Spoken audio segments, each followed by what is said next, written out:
विक्रोळी पुलावरून भाजप आणि शिंदेमध्ये श्रेयवादाची लढाई. मुख्यमंत्र्यांनी या पुलाचं उद्घाटन होणार नाही असं सांगितलं असतानाही सकाळी शिंदेंच्या सेनेकडून पुलाचं उद्घाटन तर दुपारी भाजप आणि ठाकरेंच्या सेनेकडून पुलाचं एकत्र उद्घाटन. विक्रोळी पुलाच्या उद्घाटनावरून शिंदेंची शिवसेना आणि भाजपमध्ये श्रेयवादाची लढाई. भाजप आणि शिंदेंच्या शिवसेनेकडून श्रेयासाठी बॅनरबाजी. महायुतीमधील दोन्ही पक्षांचा वाद चव्हाट्यावर. विक्रोळीच्या पुलाला बाबासाहेबांचं नाव द्या, भीम आर्मीची मागणी. शिंदेंची शिवसेना आणि भाजपमध्ये श्रेयवादाची लढाई सुरू असताना आता बाबासाहेबांचं नाव देण्याची भीम आर्मीची मागणी. नाशिकच्या वाहतूक कोंडीवरनं छगन भुजबळ अधिकाऱ्यांवर संतापले. अधिकाऱ्यांना हॉटेलमध्ये जाण्यास वेळ आहे, माझ्या पाहणीला यायला वेळ नाही, भुजबळांनी अधिकाऱ्यांना खडसावलं. वाहतूक कोंडीवरून भुजबळांनी खडसावताच नाशिक पोलीस ॲक्शन मोडवर. द्वारका चौकातील अनधिकृत फेरीवाले, फळ विक्रेते, रिक्षा आणि टॅक्सींना पोलिसांनी हटवलं. नाशिकच्या द्वारका परिसरामध्ये सिग्नल यंत्रणा बसवण्याचं काम. यामुळे द्वारका परिसरातील वाहतूक कोंडीची समस्या कमी होणार. समृद्धी महामार्गाला जोडणाऱ्या नांदेड जालना महामार्गाचं काम धीम्या गतीनं सुरू. मात्र लवकरात लवकर निधी उपलब्ध करून काम पूर्णत्वास नेलं जाईल. पालकमंत्री अतुल सावेंची माहिती.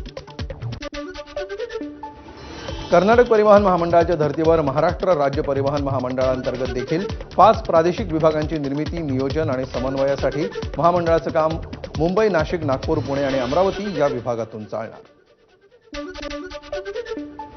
10 पालख्यांसोबत येणाऱ्या दिंड्यांना प्रत्येकी 20,000चं अनुदान. अनुदानासंबंधीचा शासन निर्णय जारी.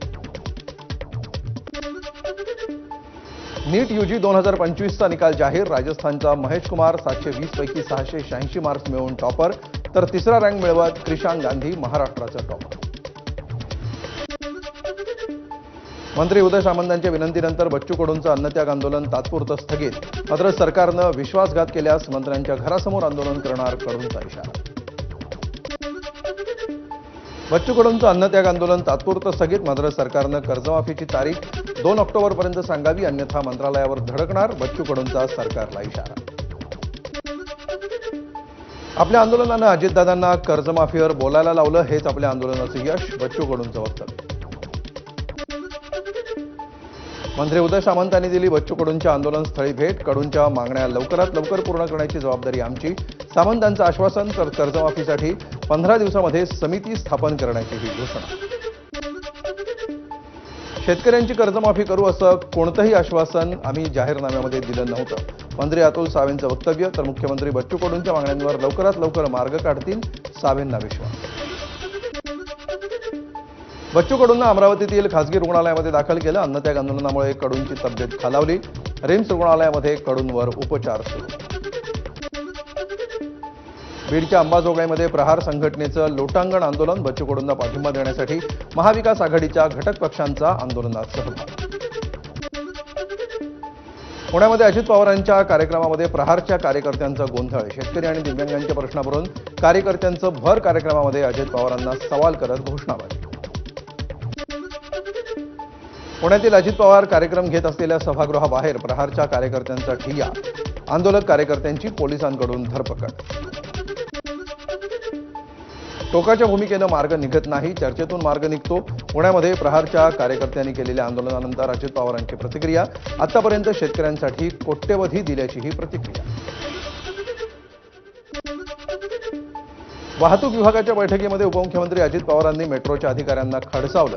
2 दिवसामध्ये मेट्रो परिसरातला राडारोडा काढला नाही तर दंड ठोठावणार, अजित पवारांची तंबी. पुणे शहरामध्ये वाहतुकीचे नियम मोडणाऱ्यांवर नजर ठेवण्यासाठी पुणे पोलिसांकडून पीपीटी नावाचं नवीन ॲप लॉन्च. या ॲपद्वारे पुणेकर थेट पोलिसांकडे तक्रार करू शकणार. उपमुख्यमंत्री अजित पवारांच्या हस्ते ॲपचं उद्घाटन. पुण्यातील वाढत्या कोरोना रुग्णांच्या संख्येबाबत अजित पवारांनी घेतली बैठक. पुणे मनपा आयुक्त, जिल्हाधिकारी, पिंपरी चिंचवड आयुक्तांच्या उपस्थितीत घेतला आढावा. शनी शिंगणापूर देवस्थानामध्ये कार्यरत असलेल्या 167 कर्मचाऱ्यांना कामावरून काढलं. या 114 मुस्लिम कर्मचारी मंदिराच्या कार्यामध्ये अनियमितता आणि शिस्तीचं पालन न केल्याच्या कारणावरून निलंबन, देवस्थानाकडून स्पष्टीकरण. शनी शिंगणापूर देवस्थानामध्ये मुस्लिम कर्मचाऱ्यांना कामावरून काढल्यामुळे आमदार संग्राम जगताप यांच्या नेतृत्वाखाली मोर्चा.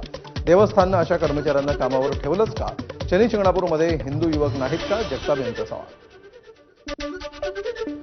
धर्माचं कारण देऊन कामावरून काढून टाकणं हा अन्याय असून यावरून सरकार बघ्याची भूमिका घेणार नाही, ही अपेक्षा जितेंद्र आव्हाडांची एक्स पोस्ट. उद्यापासून विठ्ठलाच्या टोकन दर्शनाला सुरुवात होणार. त्यासाठीच्या ऑनलाईन बुकिंगला आजपासून सुरुवात. उद्या 6 स्लॉटमध्ये 1200 भाविकांना दर्शन मिळणार. सोलापूरचे पालकमंत्री जयकुमार गोरे यांची माहिती. 16 जूनपासून मुंबई महापालिकेअंतर्गत येणाऱ्या आशा सेविकांचा आंदोलनाचा इशारा. 29 जुलै 2024 रोजी झालेल्या निर्णयाची त्वरित अंमलबजावणी करणं यासह विविध मागण्यांसाठी आंदोलन. पिंपरी चिंचवडमध्ये कालच्या पावसानं ओढे तुडुंब भरले. रस्त्यावरून जाणारी वाहनं पाण्याच्या प्रवाहात वाहून गेली. व्हिडिओ समोर. रत्नागिरीतील आडिवरे गावामध्ये काल रात्री झालेल्या मुसळधार पावसामुळे महाकाली मंदिराच्या आवारामध्ये साचलं पाणी. इतक्या वर्षात पहिल्यांदाच मंदिराच्या सभामंडपाला पाणी लागल्याची गावकऱ्यांची माहिती. रत्नागिरीमध्ये पावसाळ्याच्या तोंडावर परशुराम घाटाची दुरवस्था. गटाराचं पाणी रस्त्यावर आल्यामुळे वाहतुकीवर परिणाम. गुहागरच्या नरवण बाजारपेठेमध्ये पावसामुळे रस्त्यावर चिखलाचं साम्राज्य. नागरिकांना रस्त्यावरून चालणं देखील झालं कठीण. चिखलमय रस्त्यामुळे वाहतुकीत धीम्या गती. मुसळधार पावसानं अक्कलकोट तालुक्यातील आरळी गावातील पूल वाहून गेला. सरपंच उपसरपंचासह ग्रामस्थांनी वाहून गेलेल्या पुलामध्ये बसत केला निषेध व्यक्त. तातडीनं नवा पूल बांधून देण्याची ग्रामस्थांची मागणी. नांदेडच्या करडखेड रस्त्याची दयनीय अवस्था. रस्त्याला तळ्याचं स्वरूप आल्यामुळे वाहनधारक त्रस्त. तातडीनं या रस्त्यांचं काम करण्यात यावं, नागरिकांची प्रशासनाकडे मागणी. आमदार आशिष देशमुखांनी लासलगाव कृषी उत्पन्न बाजार समितीला भेट देत शेतकऱ्यांशी संवाद साधला. विधिमंडळामध्ये कांदा उत्पादकांच्या व्यथा मांडणार. देशमुखांचं शेतकऱ्यांना आश्वासन. नांदेडमध्ये पावसामुळे केळी बागांचं नुकसान. पालकमंत्री अतुल सावेंनी बांधावर जात घेतला नुकसानाचा आढावा. यवतमाळच्या पुसद तालुक्यामध्ये वादळी वाऱ्यासह झालेल्या पावसानं शेतीचं मोठं नुकसान. राज्यमंत्री इंद्रनील नाईकांनी केली नुकसानग्रस्त भागाची पाहणी. राज्यात मे महिन्यामध्ये पावसानं चांगलाच धुमाकूळ घातला. त्यामुळे मशागतीची कामंही झाली, पण आता पाऊसच नसल्यामुळे पेरण्या खोळंबल्या.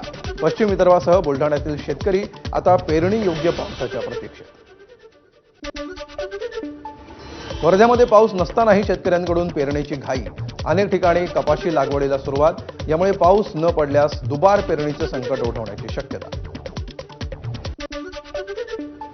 भिवंडीतील कामवारी नदी जलपर्णी आणि प्रदूषणाच्या विळख्यात प्रशासनाचं दुर्लक्ष होत असल्याचा स्थानिकांचा आरोप.